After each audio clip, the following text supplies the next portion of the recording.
Well, I would like to bid you all a good evening and welcome to episode 11 of Star Trekking with Nerdy Up North. I am your host, as ever, Captain Goodwill, and I am joined by my wonderful velour-clad host this week, Science Officer Synoiz. Hello there. I don't know. I'm dressed like a pimp today, so I'm literally and I'm using my work laptop. So the webcam is absolutely awful, where it keeps going really dark or really light. Literally, the room behind me is lit really well, but for some reason the webcam just goes dark, and you're like, okay, cool. But yes, Oh, I'm dressed like a pimp. I'm out. I'm out after this. So just yes. getting ready earlier, but. He's going to the Section 31 party. Where he's going to find James T. Kirk and clone him to Zach Brannigan with all the velour in the world. But I do quite like how dodgy I look. Like it's not weird. Although this is probably, I know you're wearing a Starfleet uniform, but this is probably the most Star Trek outfit ever, where they just went like, oh yeah, everyone just looks like space pimps. That's fine. You know that's what everyone yes, looks like on Riser. yes, I need a new uniform, however, because as I've just said to Synoiz before we went live, I am 5.5 stone lighter than when I bought this uniform, and it is so goddamn baggy. It is more like a uni tent than a uniform. There is no form to this. There is just pure bagginess. So I will be picking up probably a Star Trek Picard uniform in the near future, or one of those cool leather jackets. But Synoiz, we do have quite a lot of people in the chat tonight. I would like to say hello to Lee, Sarah Peach, Christopher Reed. We've got the lovely Beth. We've got Nerdy Up North. We've got the cult leader himself in the chat. We've had Nerdvana Comics. Hi, Nerdvana. We've got the lovely Nita from Brooklyn, New York. Oh, she's watching the podcast over here. Well, what are all these bastards doing? What are Yeah, you doing? what are you What are doing you on a Friday expecting? night? Yeah, go on. Well, You've got to Friday go and afternoon. go out like kids your age. Go out, tribble kicking. I don't know what kids do nowadays. Yes, Tribble kick a tribble. kicking. National Kicker Tribble Day. National Kicker Tribble Day. But we are here, ladies and gentlemen, because sadly, Picard Season 3 is over. It is done with. Sad face. And while we wait Laris for... up there with the Angles. Laris is up there with the Angles, a Princess Di, and number one, the dog. Yeah. Yeah, that's it. There was a What great happened to meme. Laris? Who cares? Yeah, You know? there was a great meme that Sinai sent me earlier on where it's just Laris. What was it? What was the dog? Poochie the dog from The Simpsons? Yeah, it's what Data posted. It was Data. Yeah, The Data did account post on that. Facebook. Yeah, yeah. And it And is just this thing of going, I think this sums up how I feel about it. Like going, I would have loved this character to be used well. She wasn't. So I yeah. don't really care that much. I have to go to Chaltok 4 now. Number one needs me. Oh, look at this. Nita is so excited. I am so excited as a person. I'm doing nothing but baking some homemade sourdough bread. Well, Very fancy, isn't it? I would Kick love a to triple, then get back to that. kick a tribble. Yes, I would love to. I would love to have you on this podcast, Nita. You are a wonderful human being of the USS. You are the captain of the USS Galeante, and she is a warrior queen, as we all well know. So we will do talks, Nita, and we will have you on this Will lovely do. little podcast of ours. Well, what we'll say is obviously like let's see what the next episode is, and then we can because what we're going Yes. to do is we're going to kind of decide what guest we get on depending on what episode we get because we know so many people and they all like different series of treks. So we'll be like, when we Yes. get Enterprise, we can ask them. When we get DS9, we can ask them. It's quite fun. But what episode did we roll this week? The first Hmm. time on the Dabo Wheel of Trek. Oh, good God! It wasn't Code of Honor. Thank you. So it was. It wasn't a test though. When It we was... tested the Dabo wheel, the Shh! Don't first thing tell it them the comes up with is secrets. code of honor, and we were like, "No, okay, well No, we've got no, to have a no, system now." no. Sub Rosa, maybe, but not Code of Honor. No. Channel So, type. so Synoiz, yes, it was Star Trek: The Next Generation, Season 6, Episode 26, Descent Part 1. But we thought we can't just watch Part 1 because it'll be on a cliffhanger. So let's watch. Yeah, part that'd be two weird as well. if months later we get back to him. We're like, oh yeah, remember that episode Yeah. fucking ages ago? Do you remember that? Do you remember that? Oh my God, what was that? That's my tricorder. Yeah. So if you're all naughty, this will pick it up. But but yeah. So let's get in to this episode, shall we? Let's get into Descent Part 1, because it's going to be a little different with it being a two-parter, guys. We're not going to be doing a scene by scene because, good God, we don't want to be here a lot of all scenes. night. It's a lot of scenes. It is a lot of scenes. They packed them in back in the day, guys. I mean, they did 26 episodes per season. Good God.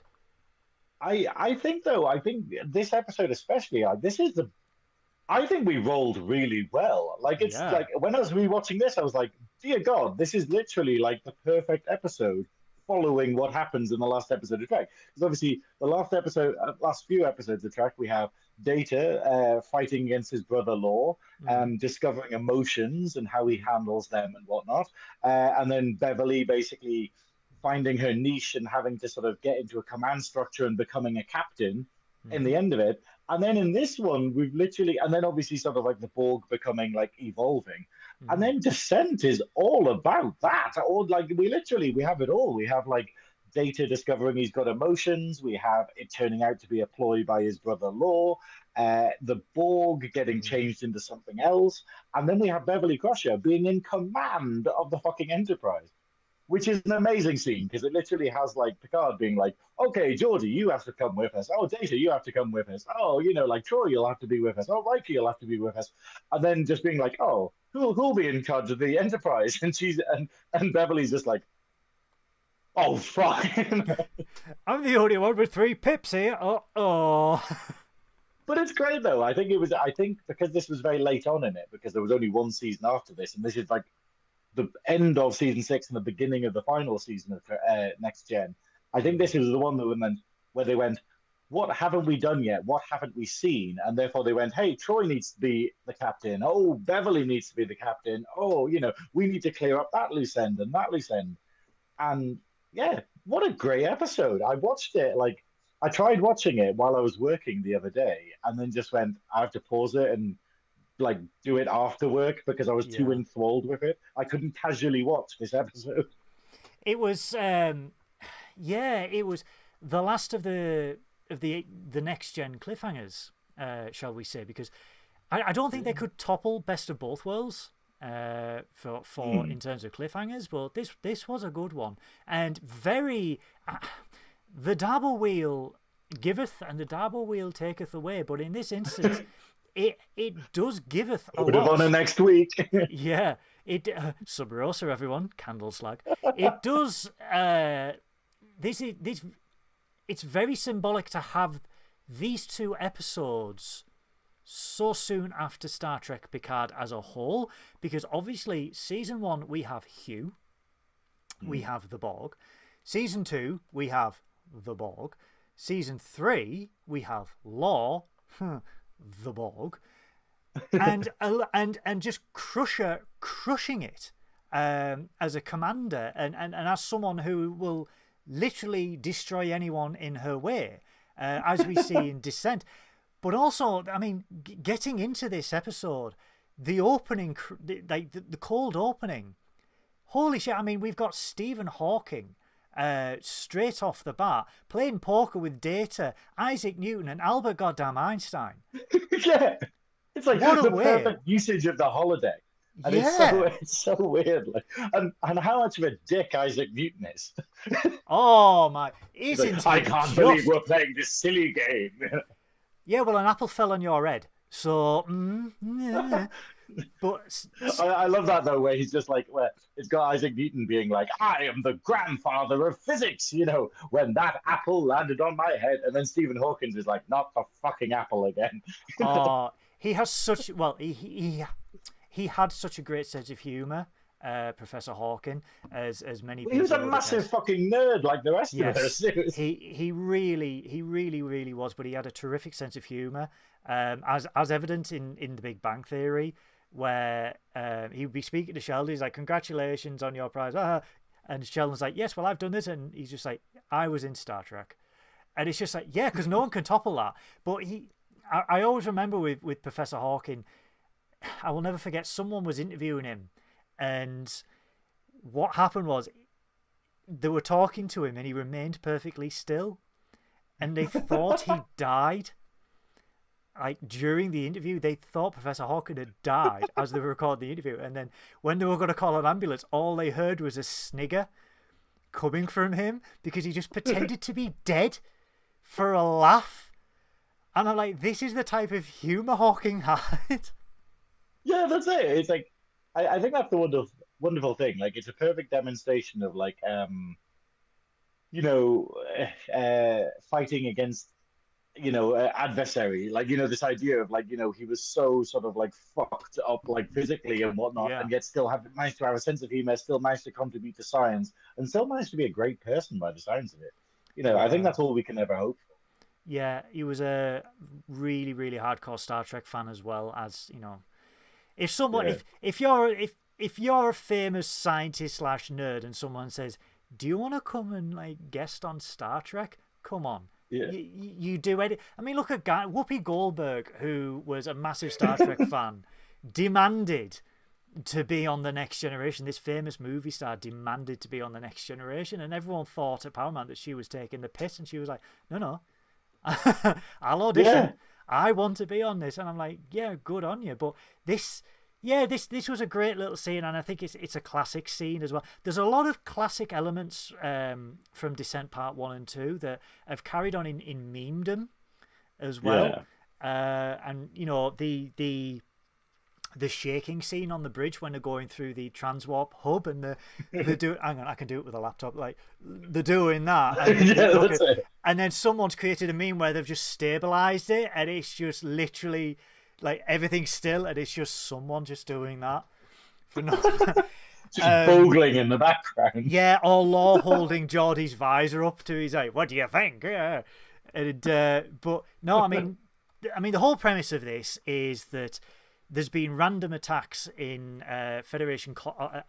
against Federation colonies, and they get a distress call from an Oniaka 3 colony that says they are being attacked by an unknown ship. Enterprise warps in. They see this mysterious, odd-looking ship. They've never seen it before. They beam down to the outpost. Everyone is dead. But they open up a door, and there is a Borg drone, and then all hell just breaks loose. Massive firefight.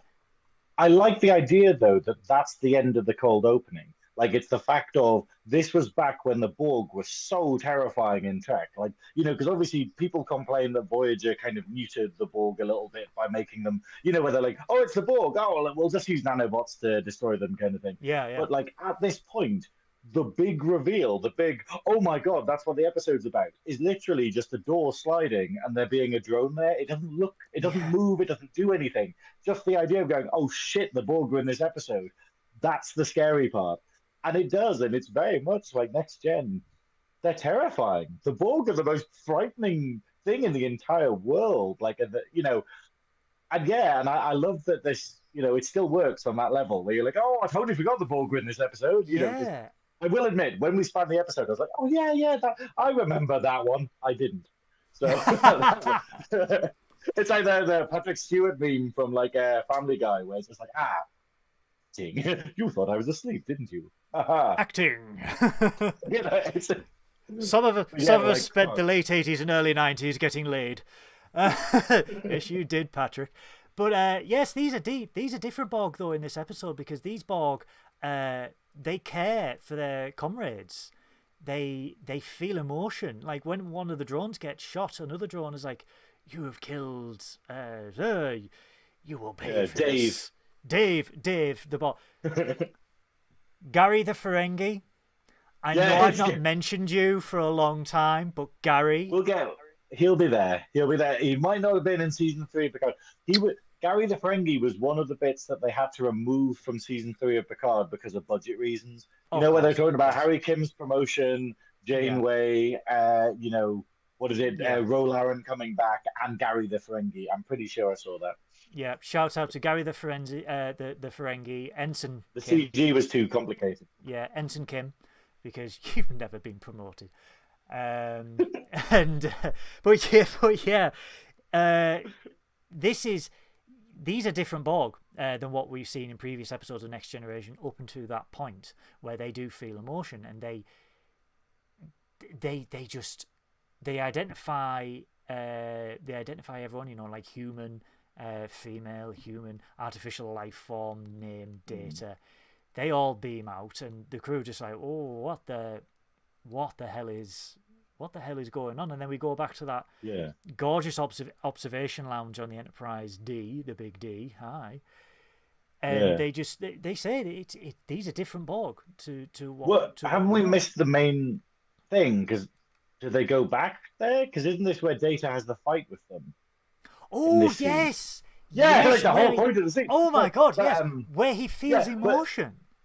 Yeah, that's the thing. It's this thing, because obviously what we see, for the people who aren't familiar with the episode, is basically like the Borg are attacking. They're showing emotion. So basically, when one of the drones gets killed, the other one goes like, "Oh, you've killed such and such," and and says "I," which is very new for the Borg. And then basically one of them attacks Data, and Data just like grabs it by the throat and like starts getting angry. He starts yelling "Stop it" at the drone, getting angrier. Picks it up and then just chucks it against the fucking wall. Yeah. And the hilarious thing is he breaks the set. So they obviously couldn't redo this take.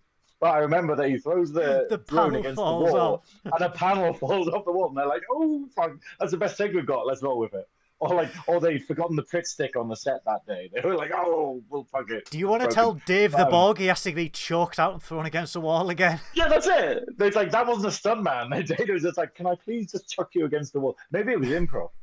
Hey, Dave. But the rage against Rick Berman.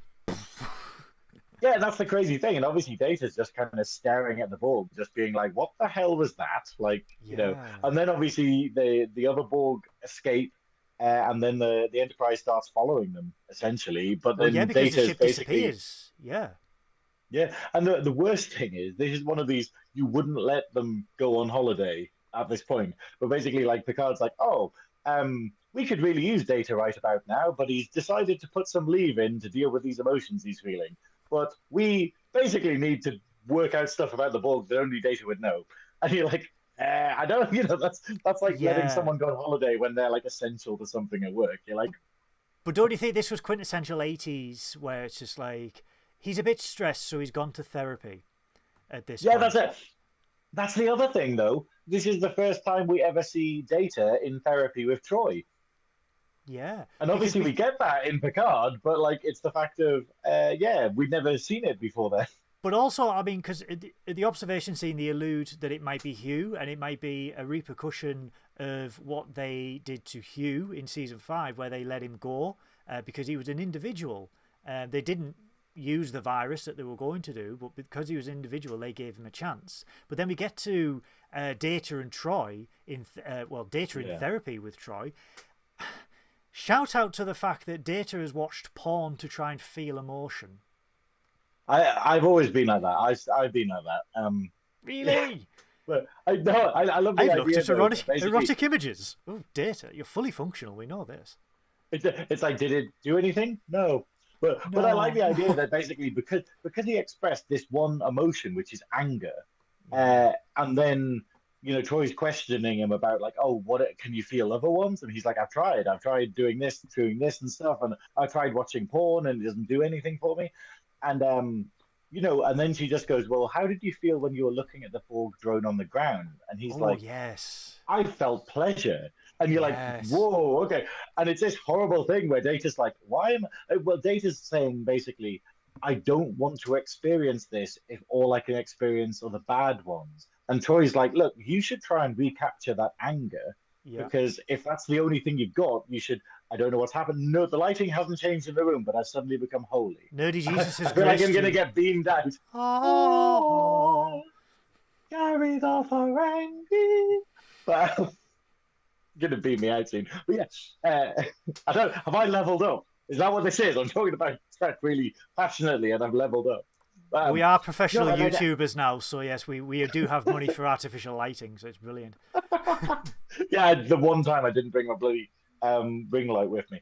But yeah, But yeah, so she's saying, look, you should try and experience anger again if that's the one Yeah. that you've experienced, and you shouldn't be fearful of it just Mm. because it's the negative. Oh, no, I've leveled down again.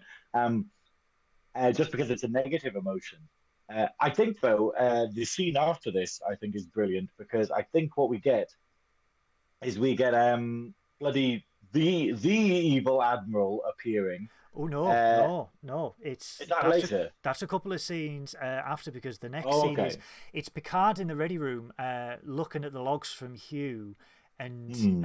Riker comes in, and he sort of regrets letting Hugh go, and he says it was the moral thing to do, but was it the right thing to do? And then we Hmm. get the scene where Data's on a holodeck trying to recreate the emotion, where he's just like, Oh, yeah. stop it. And then he tries to convince Geordie to disable the safety protocols, because he's like, the only time I felt emotion when I was is when I felt threatened. And I am not threatened in the holodeck because I know the safety protocols are on, so I know I'm not at risk. But Yeah. before Geordie can make up his mind, we get a distress call from from another colony, uh, Hmm. the MS-1 colony, that says they're under attack. Picard goes, "Don't you find it odd that two colonies are under attack when we're in the vicinity?"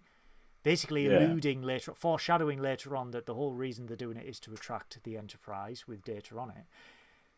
But then we Yeah. See, I get, didn't pick up on that until like the next episode. You go there. yeah, Yeah. because they then go into the follow the ship, the Borg ship, into the Transwarp hub, and that's where we get the shaking meme from, the Yeah. shaking gif. And then as they are chasing them, the Borg board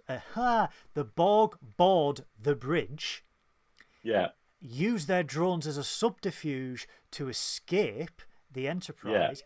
And it's like, this is another change in the pattern of the Borg, because they leave their dead Yeah. behind. Well, dead and partially alive behind. Yeah. So they take one of the, they put one of the drones in the brig, and then the interview, no, sorry, Data interviews the alive Borg in the, the Yeah. still alive Borg drone in the brig, who activates a little thing on their arm and starts going on Yeah. about individuality to Data, who starts, you can tell Data has changed in this scene, where he Yeah. starts to act a little bit more emotional, because the drone is luring him to the temptation of individuality. Yeah. And do you want to be part of something greater, and tempting Data, and you can sense that he's feeling emotion, and you can sense he's trying to be coerced. Well, that's it. But then it's the idea we find out later, but the Borg, that little thing that the Borg set off on his arm, is projecting emotions into Data. And that's why Data starts responding, and he starts actually being like, oh, yeah, this is sounding quite, like convincing and whatnot. Whereas normally he wouldn't. But obviously the Borg has the drone has some kind of control over him. The what I will do though is I will go back, because I think what happens following this is a lot later than what I was talking about, because earlier on, what is it where we get after what is it after they've Picard's explained himself to Riker, Is it they Nechayev? have bloody Yes. bloody Admiral Lecheyev, one of the worst and most annoying characters in the Next Generation, because but it's a wonderful scene, because obviously she is basically saying to Picard, "Why did you do what you did?" Because obviously what Picard did in the episode with Hugh was basically saying, "Hey, we could implant this drone with a virus that he will go back to the collective, spread the virus to every Borg in the entire fucking galaxy, and kill all of them, and destroy the entire Borg and neutralize them as a threat." And they could have done that, but then because they saw that he was alive, he was responding, he was individual, they decided to just go, no, actually, we'll just send him back. And then this whole episode is pointing out that that also had consequences. Like the fact that them doing that, them making him giving him a personality and waking him up essentially means that has infected all of the other Borg with personality.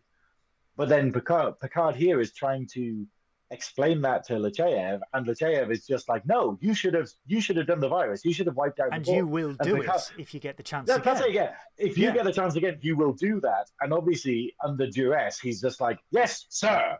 Yeah. In the most fuck off way, like in terms of going, you go fuck yourself, but I will follow orders, but I'm not happy about it. Can I But it's can also the I idea can of I can I just interrupt you? I would like to give yeah. a shout out to Mark Cartier, who is in the chat. For those that don't know, Mark Cartier is part of the Shuttlepod show, which is Dominic Keaton and Connor wow, Trinneer. yeah. I would like to say hello. Thank you for gracing our little podcast. It is an absolute honour, and I am looking forward to the interview that you had with Jonathan Frakes this week. Yes. That's premiering at 6 p.m. our time in the UK. If you don't know the Shuttlepod show, please give them a follow, give them a like. It is a tremendous podcast. Mark, I want you on our pokey little show because I know you're somewhat of a Star Trek fan, and I would love to talk to you about. If we get him on, I'm going to have to fix my bloody lighting. Yes, we're going to sort my lighting out. We're going to have to get it. Yes, we're going to have to release. We will have to release Synoiz from Section 31's velour trap that he's currently in. Look at this gorgeous purple-clad man. He needs to be set There are free. no rights. There are literally no nights. There's not 4. There's not 5. There's 0. But no, Mark, absolutely wonderful to see you. I am such a huge fan of your show. Please, I'm going to message you after this show on Twitter. Because I so want to speak to guys. Can you get a room? I mean, I love it though. I love how happy you are. It's like, no, it's wonderful to have you, Mark. It's and I love that you've already chimed in with what is it? Saying Mark saying the Admiral was correct. He should have squashed the Borg the needs of the many. It's very true, but it's this idea where my point in this scene was basically the idea of the Prime Directive, where it's the idea of going, if the Borg have evolved through Hugh to be a new life form, do they need to be protected? And it's that whole horrible thing of going, oh, piss, you can be good. So it's a moral quandary, and it's the whole point of basically, like, obviously we get into it further with DS9 and stuff, which is very much about do what needs to be done, the needs of the many. Whereas in this, it's the idea of just going, you have morality, and then you have Starfleet regulations, and you have what's best for other people, and they're not always the same thing. Yes. So it's another case. I just wanted to bring this scene up because I find it really interesting. Well, no, because Admiral Nechayev. Fuck off. Yeah. I don't like Admiral Nechayev. You see, a lot of people thought when we saw in episode 9 the Enterprise F leaving space dock, a lot of people thought, is that Nechayev? And I was like, no. I thought it was. I really thought it was Nechayev, and I was just like, oh, I hope she dies, and then she didn't. But Nechayev, again, this goes back to Shaw. She's a dick, but she has a point, because the needs of the many. If you have a chance to take down one of the Federation's greatest enemies, you do it. You don't do what you did last time. You do it. Oh, Mark, thank you so much. Oh, Mark, honestly. That's paid for your communicator. That's paid for your... That is paid for the track. Hang on. I built that. I had to run around the house trying to find penny batteries for this. But thank you so much, Mark. It really does. It really does mean a lot. I will message you after this, and when I've calmed down from fanboying, as Paul has just said at Nerdy Up North. But yeah, I mean, you are absolutely right. This is a crucial. This is a crucial point in this episode, because Nechayev is essentially giving him the marching orders that basically if you have an opportunity again, you will do it. There is no if no buts a coconut. You will do this. But then we get we go back. Sorry, going back to the future. Oh, going back and back. Oh my days. No, but going back to the future. Obviously, we've had Data interrogating the Borg drone, and then we go back to the bridge, and then they suddenly get told, "Hey, oh, actually, no, we've totally gone off this, but it's the fact of, like, they have One of my favorite lines in the entire thing is when Data is trying to recreate being angry on the holodeck, and Geordie comes in and goes, "Oh, am I interrupting something?" "Yes, but it is all right." Oh, And I yeah. just love that how blunt Data is, and just be like, "Yes, you are." Right, but if you walk into the holodeck and you see your best friend being choked out, you're gonna have questions, and the first one is, "Am I interrupting something? Where's Barclay?" Because he's in the corner, not interrupting. Yes, this is a Barclay holodeck. But yeah, I mean, going back to the future. We Data, as they are trying to isolate where the Borg ship is and where it could possibly go, they get a sensor blip that one of the shuttles has left Bay 2. It's always Bay 2, never Bay 1, the big one, because they never had the budget for the huge hangar deck. But Data takes the smallest shuttle with the best... Mark, ha ha ha, stop, throw. Yeah. That's a hell of a lot of role-playing for Data. But yeah, so Data and the drone... Fully functional, though. Fully functional, programmed in multiple techniques. But Data takes the smallest shuttle with the cheapest budget to escape the Enterprise. They go through the transwarp conduit. The Enterprise pursues, and they chase him through the conduit. Through the conduit, yes, and they arrive at this unknown planet where they say there was a few advanced civilizations, blah, blah, blah. They then make the decision, after Riker beams down, to basically say, well, there is a hell of a lot of ground to cover here, guys. There's too much for just one away party. So Picard makes the decision. And I want to ask you on this. If you've got a crew of 1,000 and the Borg are there and there's a ship hanging about, do you beam everyone down to the planet where they can't escape? Well...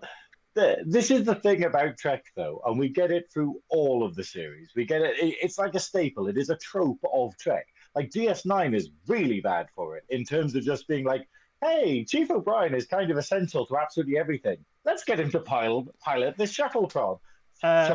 Do you mean the greatest Starfleet officer who ever lived? Yes, that one. Okay, with the greatest villain as a wife. But it's just this bizarre thing where they just kind of go like, why are you taking like this really important person on a dangerous mission when you could take anyone else? Like you could have taken like Odo's like one of his deputies or whatever, but they're like, no, let's take Major Kira for this random thing. And obviously it's because they need to be in the show.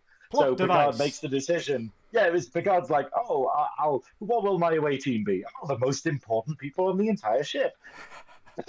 Hope none of them get killed. But when he's talking to Geordie and he's going, we need everyone, and we will leave a skeleton crew to man the Federation flagship with a uncompromisably difficult Borg ship. And Beverly, like Ralph Wiggum's, like, I'm a skeleton. Sorry, to paraphrase the Pandemic, I'm essential. Yeah, I mean, is this the first time we see Crusher take command? Yeah, this is. I'm pretty sure this is because it makes a big deal of it. So basically, it kind of has her being like, so who will command it? No, someone being like, oh well, if I go, then who will command the ship? And then it just cuts to Beverly being like, oh fuck. But I think that's great though, because we do know that she is trained for it. Because in one of the previous episodes where we have Troy trying to pass the captain's exam, like she goes to Beverly, says, "Hey, you passed it. Like, how did you manage to do it?" And she, and they have a conversation about it. And then we never get to see it. So this is one of these wonderful tying up the loose ends in the final series of going, we get a lot of it in this episode. Be a captain. Yeah, we do get a lot of it in this episode, like we mentioned earlier, in regards to Hugh, in regards to Data and emotion.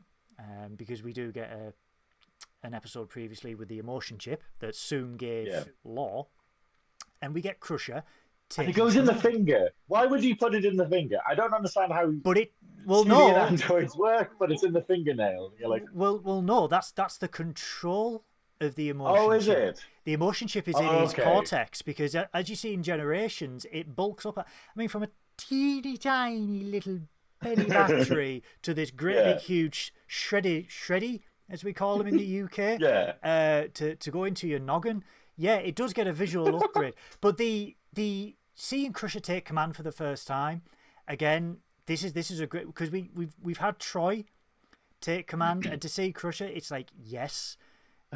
Hold on, we need to cut to footage of the saucer section smashing into the planet. Oh no, come on, no. She did redeem herself by space command. She space drifted the Enterprise in a Borg cube to beam up the away in season 10. Can you space drift an Enterprise? Because I fucking can't. If it's the finale of season 3 of Picard, anyone can do anything, seemingly. Yeah, that's true. It's just like, I'm still not over that finale. I'm still not. I loved it, but I very much feel it's like the luck virus episode of Red Dwarf, where it's just going like, oh, if only we had this possible component. Oh, here it is. You're like, oh god, well, it was a wonderful finale, but it was very much like going, oh, okay, that's a coincidence that. But Red Dwarf is canon. Everything happened that way. Red Dwarf is canon, guys. Yes, let's not forget Red Dwarf and the Millennium Falcon and Red Dwarf is canon. This is one huge universe of many franchises. Isn't it crazy? But yeah, okay. So basically, we have Beverly there. So she's the one who's going to look after the ship. Yes. With a skeleton crew, and then the rest of them beam down to the planet. And then we see one of the coolest things ever that only a 90s child will appreciate, which is basically that the actual where they're basically tracking them through the actual planet, and they're like, oh, well, Data can move this fast, but the Borg drone can't move that fast, so they must be in this kind of region. And then they find this place, they beam down to see it, and it's the fucking Power Rangers lair from the 90s Power Rangers. Yeah. That weird thing. Is it California or something? This is the book, the House of the Book in it's in Berndies, just north of Los Angeles. Now, what they kind of did with this one, and I think it was fairly canny of them to do this. They changed. I don't know if they changed it visually or changed the angle of the building, but they changed it in a way where it didn't look like something that's been in most television shows, and it looks slightly different. But all the exterior shots were done at the House of the Book in Berndies in California. But this is, like you said, this is where. The reason why we're seeing more of it is because Power Rangers just had one shot. It just had, because they were Australian. One establishing shot. Yeah. And it literally just had this one shot, always from the same angle, I think, of that building to go, hey, that's where we're going next. But then nothing else. So this is the most we've ever seen of that building because it's got video of them walking around it. And you're like, oh, cool, it has sides. Great. That's when I watched this episode, I didn't think, because obviously I watched it in 4K because I'm a big Star Trek slag. Bougie you are. Yes, I buy anything. Look, tricorder, I buy anything. But no. So I was watching it in 4K and I was like, no, they must have visually altered it a little bit to not look like the House of Book. Paul's just said, did Rita show up? God damn it! If Rita turned up in TNG, yes, absolutely, that would be the most 90s thing ever. Why has every drag queen in the world not done a Rita Repulsa look? That should be a fucking drag race. Synoiz, your time has come. Literally, we're talking. There's an amazing thing happening in August, I think it is, that we might go down to London for, which is called Slay Station, and it's basically a gay drag night all about PlayStation stuff. But in August, it's Final Fantasy. So all of the drag routines and all the drag performers are going to be Final Fantasy dressed up. And people are going, you should totally go as Lulu. Like, make a massive dress out of belts. Lulu from Final Fantasy X. Or X. And I'm going, oh, that would actually be amazing. So it's in my head. I was going to do Quistis, though. I was thinking about doing a drag Quistis. But anyway, if you ever do, just a quick side. If you ever do a TV one, I urge you to do Keiko O'Brien. The greatest I couldn't villain. Channel that amount of evil. Yeah. For those playing the home game. Miles. For those playing the home game, me and Synoiz firmly believe that the biggest villain of Picard Season 3, who is yet to be seen and will be seen in Star Trek Legacy, is Keiko O'Brien. Because of because No, Miles? Where's Miles? what else could do that much damage to the Borg? I know we say maybe it's Voyager and that virus and stuff, but it was Keiko, okay? We don't It's know those botanists. But yeah, botanists, nanobotanists. Those nanoplants that they put in every salad. I mean, yeah. So yes. That's why at the end, rather than that Q scene, it should have just been Miles, and that should have been like echoing out in the distance, and then just really dramatic music. So when Legacy is commissioned, I think we should all go on a massive drive to Paramount and go Keiko, Keiko, Keiko, because I just want to hear, like Synoiz has just said, instead of what Q did in the trailer, where it's like Mon Capitan, just Miles, and then just off in the distance, just go, Jesus. Because Miles O'Brien, and then it becomes the emissaries chosen versus the Par Wraith fight from DS9, where it's like Jake and but it's Miles O'Brien and Kate. Miles would have resolved it in 3 episodes. That's all I'm saying. He'd have pre-planned. He would have full on done that. Oh, what's the crazy episode where Garrett goes evil in DS9? And, Star Trek Keiko, as Marcus said. Star Trek Keiko, there we go. That's what it needs to be. Just a teaser, just a 15-second teaser of a dartboard. That's all you need. And just boom. Oh, Jesus. Miles. I just love how Miles is just like, where we've gone totally off topic here. But it's, where they're just going, O'Brien, are you okay? Your wife's been gone for like 2 years now, like through the wormhole. And he's just like, oh, it's awful. All I do is hang out with my mates and get to do what I want to do. Oh, I miss her so. And it's just... Anyway, this Jameson.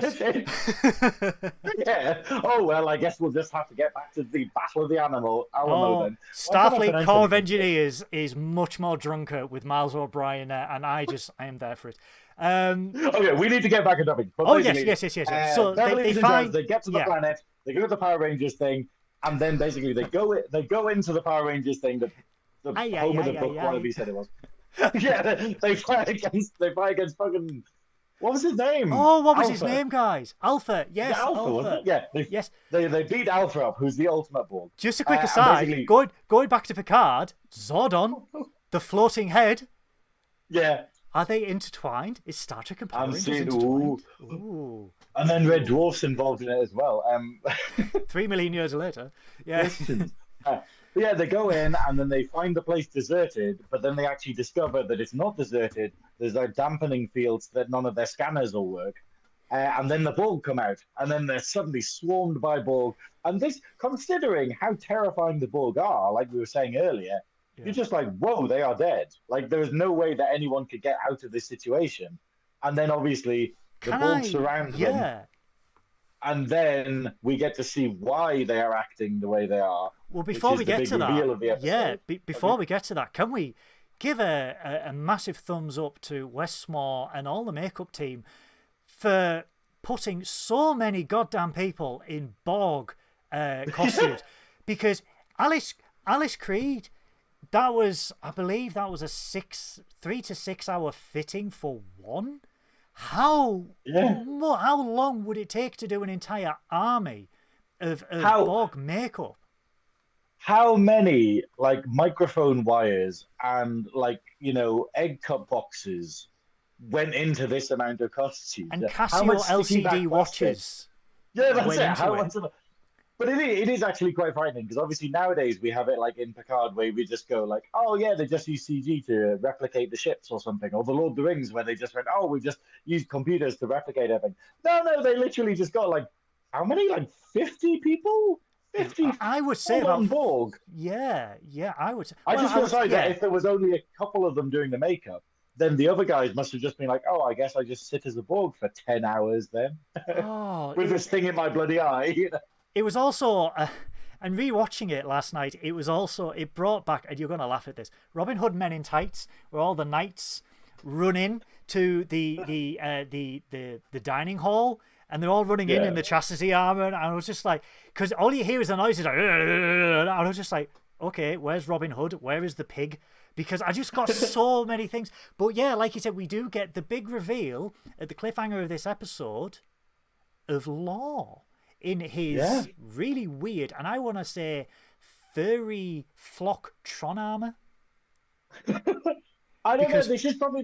This is like the closest he gets. It is proper Tron armor, but it's the closest we get to like the new Trek, like the new Trek outfits, where for some reason everything's leather. You know, in the movies where they could suddenly afford leather. Now come on. And they just went, okay, everyone's got leather shoulder pads on. You know. Come on. Please don't say you wouldn't want one of those Picard jackets. Because I would. Mine's in the basket at the moment, guys, but I've got no money. So if you want to see me in a Picard leather jacket, please donate in the chat below. Anyway, but no. That's what Mark's donating for. Mark's donating for the Goodwill. Like, see Goodwill in leather. Anyway, no. Moving on. Synoiz is in velour. That's enough, guys.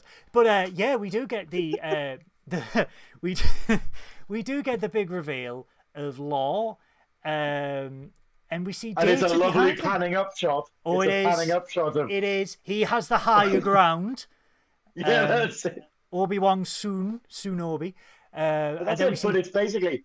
But we don't see Data here. Because what happens is that we basically have it where we see doing that, and then it cuts to them, and they're like... And then Picard's like, Law.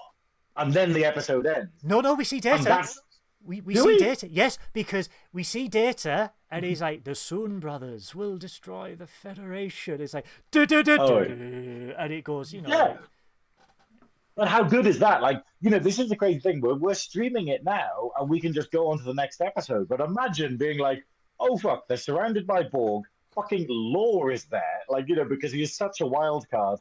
And Data's turned traitor, seemingly, or something's happened to Data, who is the person who would usually get them out of problems like this, situations like this. And what a cliffhanger that would be, you know, back in the day. Well, in 1993, 1993, this one, yeah, because obviously it was a short week. There's nothing on demand. It is a bit of a cliffhanger where you go, oh, it's Law and it's Data and it's the end of the Federation, and it's like you've got to wait 3 to 4 months, or in the case of us poor Brits, 3 to 4 years, because we were so goddamn behind. Thank you, BBC. Well, what happened is they had to post every frame over to the UK separately by carrier. I think it took a very long time to collect that many pigeons together to put an episode back together. I think they were subliminally punishing me in the past because they knew I would work for them in the future. So they were like, he shall be ours, but as a youngling, we shall punish him by delaying everything by 5 years. So everything's spoiled for him. License free. But evil plans. Yeah, Christopher in the chat is naming the donations the Goodwill Leather Fund. Please don't call it the Goodwill Leather Fund. It's the Goodwill Leather Fund. That's what it is. No. My mother and father watch this, and they are going to be watching this live. Please don't call it the Leather Fund. Mark okay. The Goodwill Kinky Leather Fund. I fixed it. Oh, God damn it, you velour handsome. Hi, Goodwills. The Goodwills. Hi. Sounds like a really naff sitcom, doesn't it? The Goodwills. Mark said he got to try on one of the leather jackets from Picard. Did you get to wear Jonathan Frakes' jacket? And how many people did it take to take that jacket off you? Because I was never all of those Borg. Yeah. All those Borg it took. Is that a USS Cerritos behind you? Yes, it is. You see this Synoiz? This porky little ship here. Yeah. This is worth more. Oh, it's so porky. It's like a tiny Cerritos. It is the Cerritos. It is worth more than gold. It is worth more than gold. Wow. Hold on. Is it worth more than gold plus platinum? No, nothing's worth more than gold plus platinum. This was released last year. Obviously, Star Trek Lower Decks USS Cerritos. This was released last year as the company Eagle Moss went bust, so they only fulfilled a handful of pre-orders. I was one of them. I have received offers upwards of $600 to part with this, and I'm like, no, I ain't selling this. But yes, that is the Cerritos, and then this one here. Where's my finger? There it is. This one here is the USS Pegasus. This is Riker's old ship from the season 7 episode. If someone can name the episode, this is the one that cloaked and that got stuck in the asteroid. Yeah. So yeah. What is it? If someone in Oh, the that's chat, with what's his name? The another evil admiral. another Badmiral. There's always Badmirals. Lucky you, but yes, I do consider myself to be extremely lucky. But I'm not selling it, so don't try.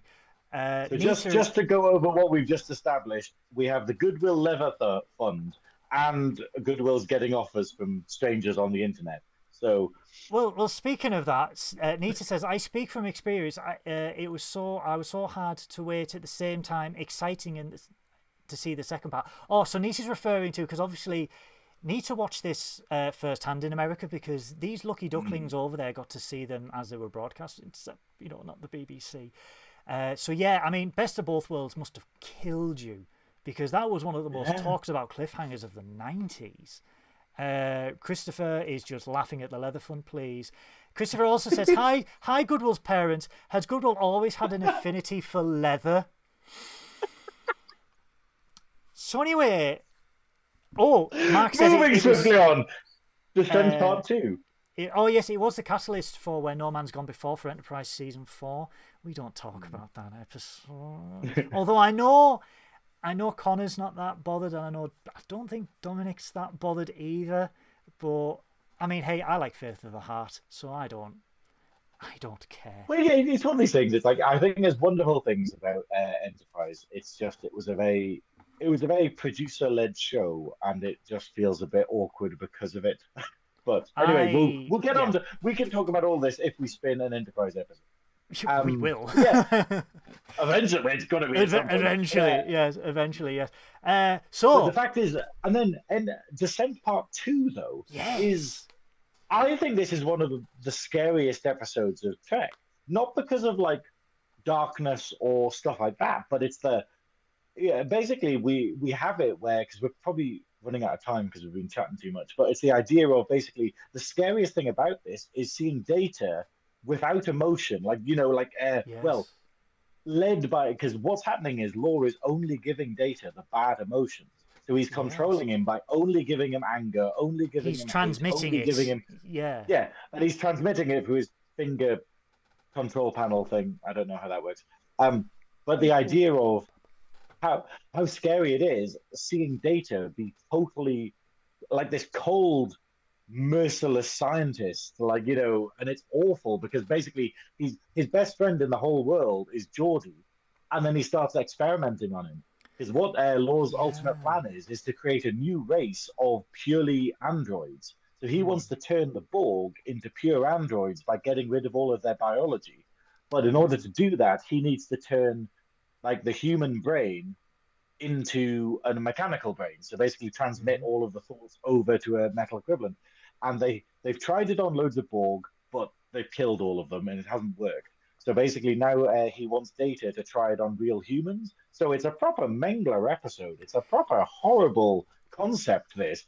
And then you've got it where basically Geordi is basically like, like that scene gives me chills because it's so horrible, where basically Data's like, okay, I'm just turning off your pain receptors now, and then we're going to... when he nails it into his head. Yeah, so he turns off his pain receptions, he just injects him in his head kind of thing, and he's like, okay, cool, what we're going to do is we're going to... so you can't feel anything now, and then what we're going to do is we're going to put this mechanical... We're going to put this... They're going to inject these... into your head, that'll like nanobots, that'll basically grow a neural net in your head. And then what we'll do is, if that works, if that starts working, then what we'll do is we'll inject something else to kill off all of your actual brain cells. And then if the net works, yay. If not, well, just spin you. Because he has done this before. This is scary. Yeah. They don't know what's going to happen. He has done this before. And then this is all the while where Troy can sense emotions from Data as well. And another flashback to episode 10 of Picard Season 3. I'm sensing joy. But all the while, we get Crusher crushing it on the bridge, where she's been ordered by Picard to run for Federation space, amass a fleet, come back. She disregards these orders because there are still people left behind on the planet. I believe it's 79. So she runs back, they high warp it back to the planet. and they beat him up 47. 47 in Star Trek, if no one knows, is the number. We have it everywhere. I've got Relay Station 47 on my shelf.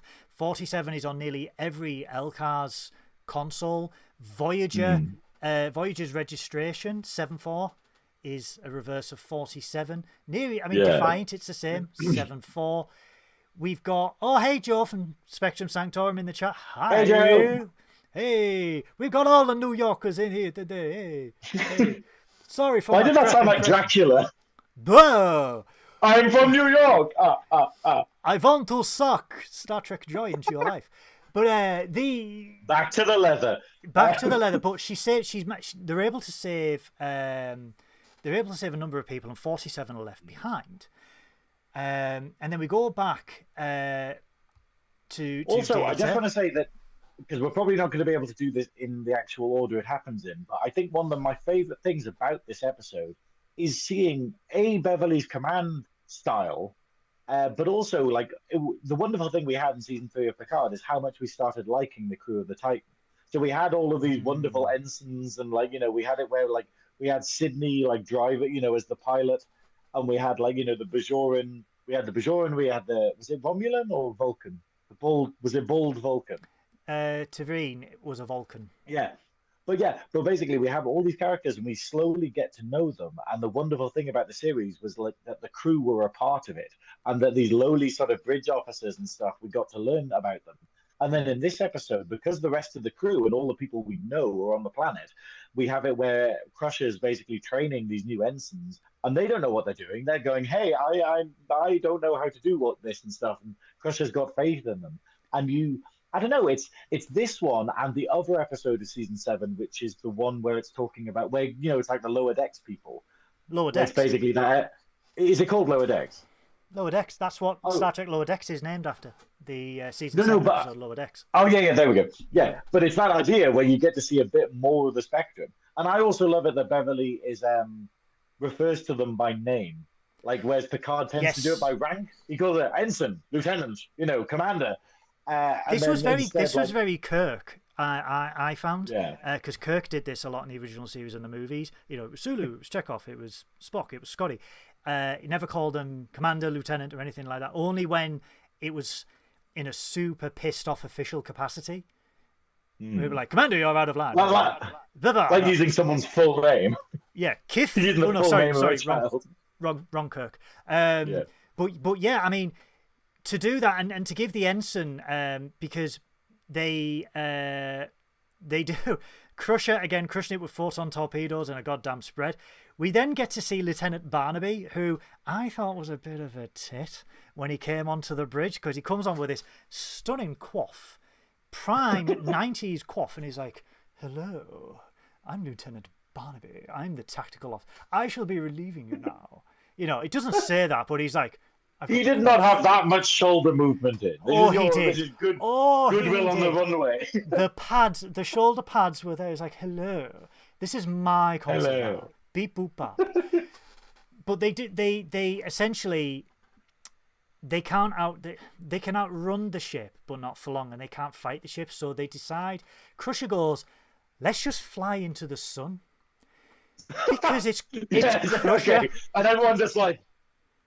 No, but I do like the idea that this was foreshadowed, because I thought that this was a bit from left field, but then I remember the episode where the murder conspiracy where the Ferengi doctor gets killed, and he's testing out these, what's it called, the thermal plating for the ship, where basically it has the episode where they actually test it out and they go, whoa, you can fly into a sun with this stuff, and for some reason he is murdered, and the whole thing is basically a whodunit.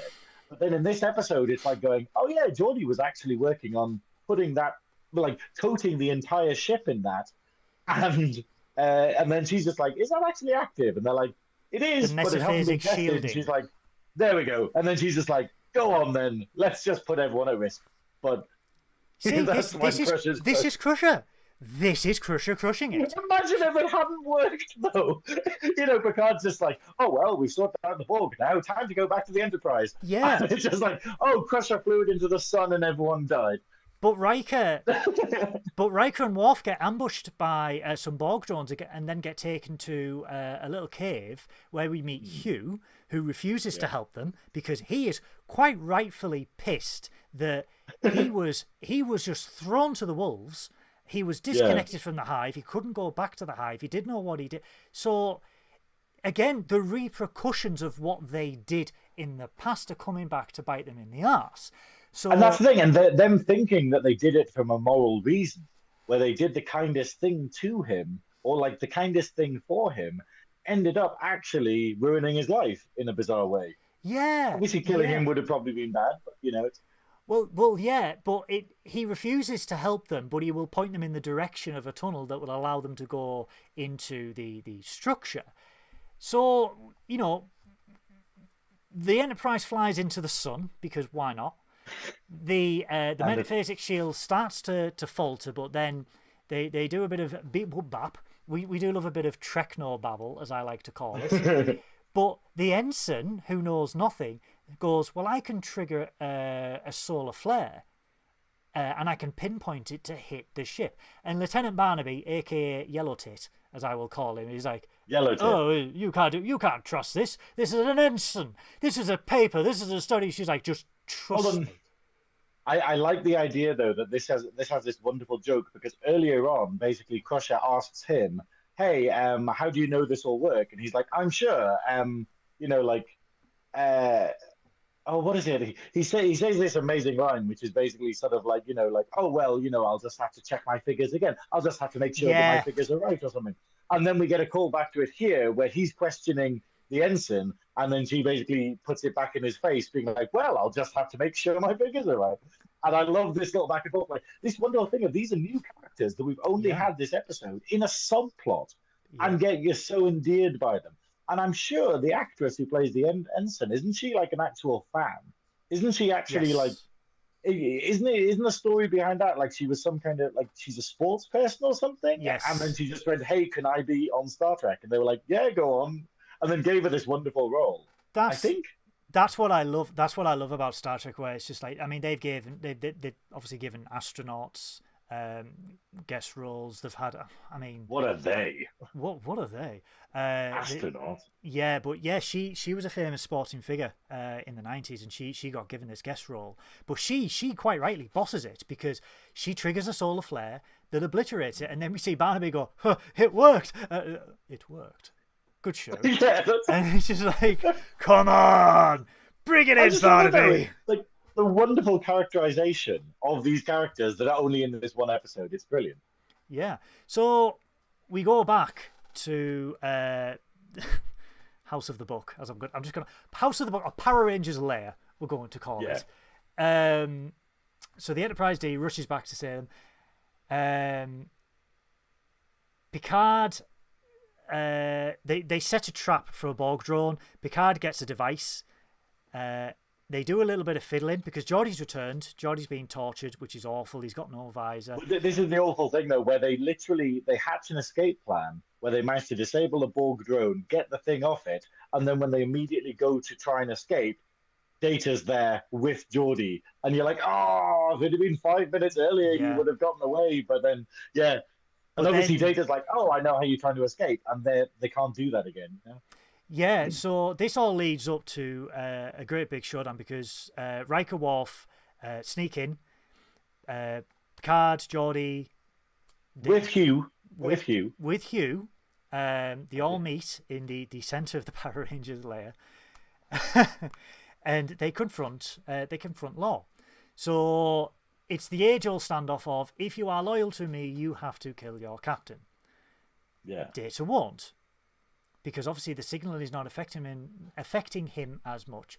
He refuses to kill him, so Data goes... Well, what happened? No, what's happened? We've missed a bit out, which is basically that Picard, while Picard is in the jail cell, Geordie is explaining to him, because he can't see anymore because he doesn't have his visor. He's explained to him how to create something that will create I forgot what it's called, but it's a Dacan pulse or something. I don't know. It is. And what that'll do is, if Data is hit by that, it'll make his systems reset, which might make him reconsider the emotions. So it might make him go, oh, actually, the impulse. That'll make him go like, oh, actually, hang on. And so that's what they do. And that allows basically Data to start questioning things and be like, because what happens is it hits Data, and then Data is torturing Geordi, and he's like, okay, time to kill you now. And then Geordie's like, no, think about the good times that we had, and if you do this, it'll totally kill me and stuff. Are you absolutely sure you want to do this? And then Data's like, maybe I do need to check some variables. Okay, we'll do this tomorrow then, and puts it off. And it's this idea of, it's obviously it has affected him. It has made him start thinking straight again. And then they go back to the cell, and then the rest happens. But I just thought that was important. Yes, it is very important. I mean, like I said, there's a lot for us guys to go through these 2 episodes in the time that we have for this episode. Oh no, Synoiz has been beamed away. The velour! Turn the bloody light on! No! Sorry if I blinded anyone there. My eyes! It just got way too dark. Oh. But yeah, I'm one with the prophets now. I'm one with the prophets. Because we also get a great exchange between Law and Data, where Law senses the doubt. He toggles the emotion in his little middle finger, and he goes, do you want this emotion? Do you want this emotion? Yes, you want this emotion. And he toggles it back and goes to the drones. He thinks, I don't think my brother wants to be with us anymore. Deal with him. And that's it. Like, he convinced it, and it shows the wonderful. It's a wonderful send off for Law this episode, where it basically shows just how devious Law is. Like the fact of Data doesn't really have that sort of human interaction, whereas Law has it, where he's talking to the drones, being like, "Oh no, you're totally essential, and we need you for this," and he doesn't give a shit. And then he's saying to Data, like, "Oh, do this for me. Are we a team? Cool." And then immediately just goes, "Okay, we need to kill Data." And then sets up the thing you were talking about there. Law, that's Law. But it all does, because I am conscious. Sorry, Mark. I'm blinded, Mark. Sorry, Mark. Sorry. I'm one with the prophets. So it all builds up to Picard, Data, Troy, Geordi all escaping. This, like I said, the standoff of, you must kill Picard. Data refuses. So Law goes, well, I'm just going to kill you. I'm going to kill my brother. Hugh does the bodyguard, jumps in to save Data. Firefight ensues. Law does a runner. Data goes after him, and we see. I love that. As soon as we get into the fucking Borg off, and all of the Borg start attacking each other, Law's like, that's my exit. It's like we've seen it throughout Trek forever. Like Gulda Cat does it all the time. Just like, okay, time to go. Yeah, they've always got escape shuttles. Even in the Power Rangers layer, they've got an escape shuttle. But Law, again, the slimy little weasel that he is, basically said, "I've got this escape shuttle. You could join me. You can join me if you want. Join me, and we can rule the galaxy." Sorry, wrong franchise. But Data refuses. Law lunges. We get a bloody terrific jolt back phaser shot where the stunt actor who did that must have hurt his diaphragm to land on a chair the way he landed, peck and groin first on this chair. Data goes over, and we get, for me, this was a creepy scene when I watched it as a kid, where Data's going to deactivate. He was like, "You must be deactivated now." And he's like, "I love you, brother." And he's like, "Goodbye, Law." And when he deactivates him, the pupils disappear. It's very creepy.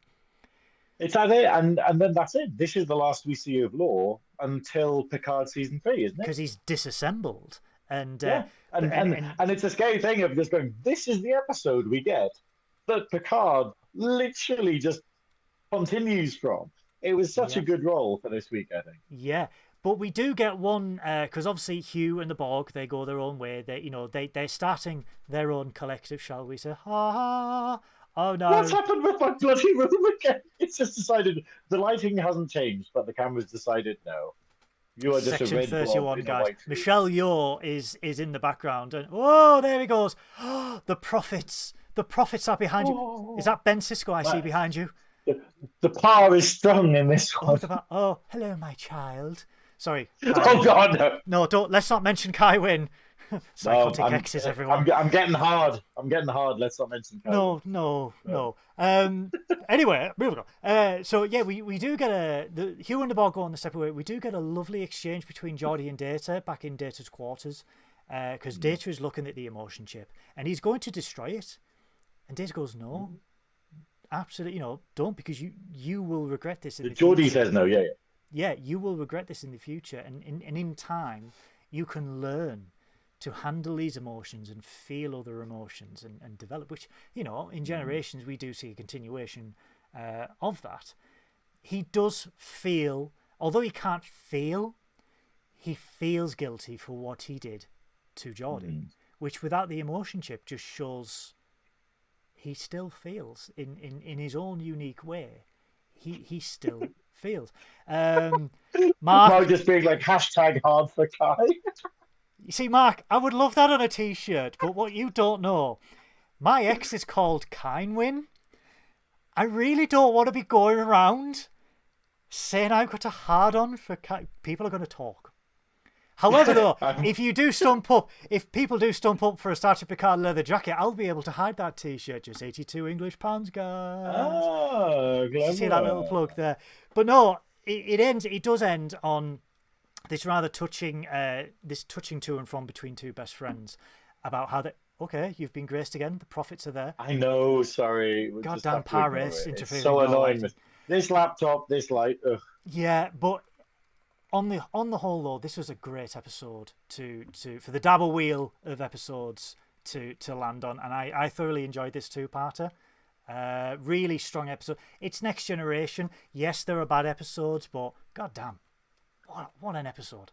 These are not these are not those bad episodes. Like, it's the sort of thing of, it does have bad episodes, but like, it has punchy, amazing episodes like this where every character is used well. Like even Worf, because Worf doesn't really do anything in the second part, but then he has some zingers in the first part. So it's they kind of balance it out. They went, hey, Crusher's not really doing anything in the first one, but then she's essential in the second part.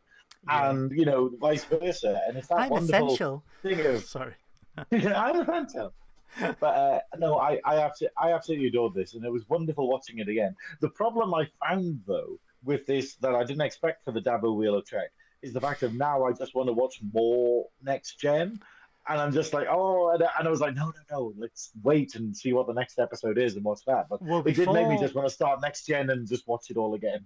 Before we get to the Dabo Wheel, we've got a couple of more comments just that I will point out.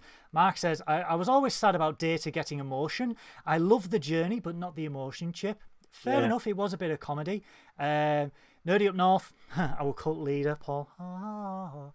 I can't wait for you to do the movies. I'm going to jump on to the movies. Depends which movie, because if you are not nice to me, you will get The Final Frontier, Star Trek 5.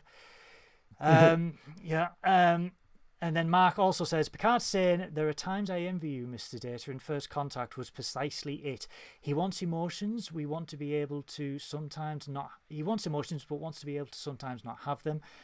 To be brave and strong and fast like Data, yes. I mean, that line in First Contact was very poignant, very subtle, very poignant. He just disables it and he's going, sometimes Data, I envy you. Beth also says, are you going to get Sir Patrick Stewart's book? Yes, I am, but I will... it's in October, it's released, so by that time I might have free time, because at the moment I do nothing but work. However, Synoiz... Is it time? Oh, hang on. I'm reading something. I'm reading something, Captain. Wait a minute. I'm the captain. I'm reading something. My £10 tricorder is saying that we are getting an incoming transmission. Yay! Incoming transmission. Oh my god. Oh my days. It's the Dabo Wheel. We've suddenly been transported to Quark's Bar and DS9. There is a Lita. Hello, Lita. There is Hello, Ron. Lita. Moogie. Moogie. I'm essential. Wow. Okay. Go Niners. That's all I'm going to say. Ladies Although and you need to gentlemen- tell me, I won't be able to see when. So you need to point. Oh, I will point tell to you. me when we need to yell. Okay. Oh, I will tell you. If I scream, you know it's code of honor. I will tell you. For those that have not seen this new addition to our perky little show, this is the Dabo Wheel of Excellence. It's right down... Where is it? Somewhere. There we go. It's right down Somewhere, there. there we go. Yeah, it's right down there. It's to your right. There we go. Oh, brilliant, you're looking at it. This is the Dabo Wheel of Episodes. In it, the lovely Synoiz has programmed every Star Trek episode, bar a few series, because we in the Prime Universe. In the Prime Universe. Well, there was only movies in the Kelvinverse, but it has every Star Trek episode known to man. And by the laws of Dabo, we will spin it, and whatever it lands on, no matter how horrific, we will have to review it next week. Code of honor. Code of honor. Are you ready? Code of honor. Okay. Here we go. Yep. Spin that wheel.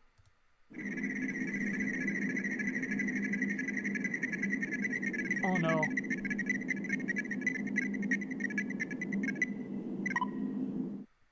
Oh, okay.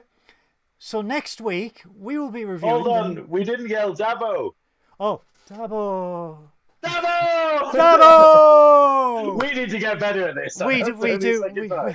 Shh. Adequateness is what makes us popular. I'm fading away, actually. I'm fading away. Next week, ladies and gentlemen, we will be reviewing Star Trek The Next Generation's episode, Ship in a Bottle. Whoa. So we are keeping it an going. Interesting one. We are keeping it going. Back to Next Gen. Yes, we are going back to Next Gen. We will be reviewing Ship in a Bottle from Star Trek The Next Generation. Oh, thank God it's not Code of Honor and Sub Rosa. Oh, so close. So the one with the salamanders. Oh, God. Right. But yes, that is it for our review of Descent Part 1 and Part 2 from Season 6, Episode 26 and Season 7, Episode 1. Holy cow, Synoiz. What an episode that was. The light has come back to your life. The prophets of grace. It has. Everyone watching this, if you're not familiar, because I know a lot of the people in the chat are basically just watching it because it's nerdy up north and, we're all a team and we're all having fun. But it's the fact that if you haven't watched this, go on Netflix, watch Descent Part 1, Part 2. It's a wonderful series, a set of episodes. And it was an absolute joy to watch. It's some of the best Next Gen Trek I think there is, actually, these two episodes. But I'm really excited for Ship in a Bottle. We will watch that. The next episode is going to be pre-recorded, isn't it? It is going to be pre-recorded, and what I'm going to try and do, I'm going to try because we'll be streaming it on Friday, so you'll be active in the chat. Yes, I will try and do a premiere on Friday at 7:30 p.m. UK time. So that's 2:30 p.m. Eastern time, 11:30 a.m. Standard time. I'm getting good with these time zones, Synoiz. Ooh. I will hopefully be working to do a premiere, so I will be all joining you in the chat. I am really going to be hating hearing my own voice, so I will probably be cringing very hard. Guys, just mute it. Yes, I'll put the subtitles on and just wish for the best. Yeah. Guys, I would like to thank you all for joining today. Thank you to all the new chatters. Thank you to the regular chatters. Thank you for Nita, Christopher, Beth, Lee, Paul, everyone, Mark. We've got Joe, Mark, all these wonderful people. Christopher's fun, Beth. You are all genuinely wonderful, wonderful people. I have met so many of you from starting this podcast with Synoiz. It is absolutely, it means the world to me that you guys tune in to watch our episodes. It really does. This is a passion project for me. I absolutely adore Star Trek. I would give the world to just be a random dude in a random episode sipping a Romulan ale in a bar somewhere. Well, we'll get it sorted. There's plenty of time. And I think the wonderful thing is that what we're seeing is the online community for Star Trek is amazing. It is wonderfully supported. We have Mark here, we have Joe here, we have Nita here. Yes. You've spoken to so many lovely people and everyone wants to get engaged. And I think that's absolutely wonderful. It's such a wonderful fandom.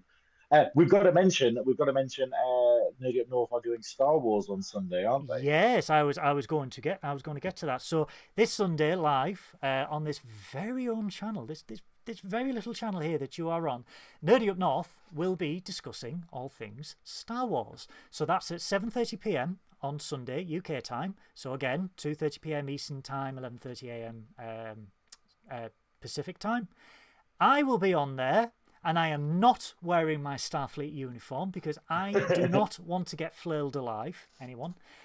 I will be discussing Star Wars with the lovely Nerdy Up North podcast team, which is the lovely Paul, the lovely Sammy, the lovely Grant, and many, many others. So please, if you are not a fan of Nerdy Up North, if this is your first time, please give us a like, give us a subscription. All the links to what we do are down below. All the links to what Synoiz does is down below. We are on Facebook, YouTube, Twitter, Twitch. We have a Patreon. We have the Tick and the Talk, apparently, but I'm not down with the youth. Snatch, where are you? Everywhere. He is everywhere.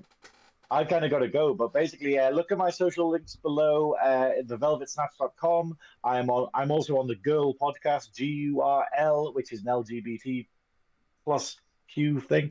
And we've just had some lovely episodes. We just put one out the other day, which was interviewing Coppertop from season 4 of Drag Race UK, who was incredibly funny, like a very funny person. So yeah, go and check that out.